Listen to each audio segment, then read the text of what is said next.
અમરેલી જિલ્લાના લીલિયાના બૃહદગીર વિસ્તારમાં 2 દિવસ પહેલા ગંભીર ઘટના ઘટી હતી।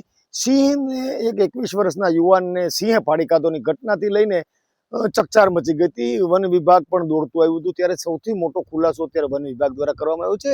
હાલમાં 2 દિવસની ઘટના બાદ વન વિભાગે મૃતક જે સોહિલ મુંજાવર જે અમરેલીનો યુવાન હતો તે અને એની સાથે યશરાજસિંહ સાવરકુંડલાના છે અને એક પઠાણ કરીને યુવક છે, આ 3 શખ્સો સામે ગુનો નોંધ્યો છે અને 2 વ્યક્તિઓની હાલમાં અટકાયત કરી છે।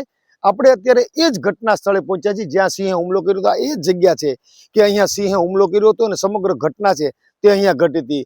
મૃતક જે સોહિલ મુંજાવર છે તે અહીંયા ઘટના સ્થળે પહોંચ્યો છે અને ઘટના સ્થળે પહોંચ્યા બાદ આ જગ્યાએ સિંહ બેઠેલો હતો અને સિંહ બેઠેલો તે જગ્યાએ મોબાઈલમાં વિડીયો કોલ કરીને કોઈ અન્ય યુવકને બતાવતો છે, કોને બતાવતો છે ખ્યાલ નથી।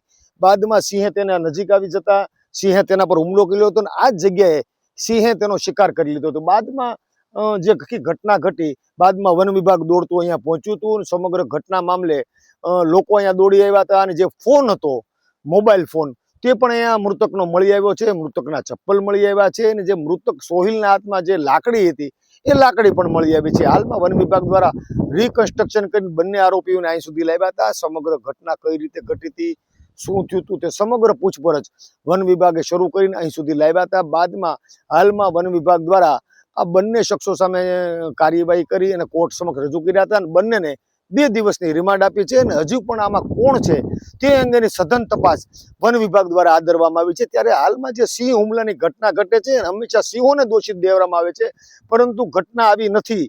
વાસ્તવિકતા એ છે કે સિંહોની જે પજવણી થાય છે અને પજવણીઓને કારણે સિંહો હુમલા કરે છે તેનું તાદ્રશ્ય લીલિયા ગામનું અંટાળિયા અને જ્યાં લુવારિયા વીડી છે ત્યાં ઘટી છે। કેમ કે રોડથી લગભગ 100 થી 200 મીટર અંદર આખા વીડીની અંદર આવી અને આ પજવણીખોરો અંદર સુધી ગયેલા હતા અને અંદર જઈ અને જે રીતે તેને સિંહોને પજવણી કરી, સિંહ મીટિંગ પીરિયડમાં હતા અને બાદમાં સિંહે હુમલો કર્યો છે અને સમગ્ર ઘટના ઘટી હતી। હવે તમારા મંતવ્ય શું છે, તમારો અભિપ્રાય શું છે તે અમને જણાવશો કે ખરેખર જે સિંહોની પજવણી થાય છે તેના કારણે સિંહો છે તે હુમલાખોર બને છે કે શું? તમારો જવાબ તમે તો કોમેન્ટમાં જણાવજો અને જરૂર જણાવજો કે ખરેખર સિંહ હુમલાખોર છે કે નહીં, કે વાસ્તવિકતા શું છે એ તમે નક્કી કરશો।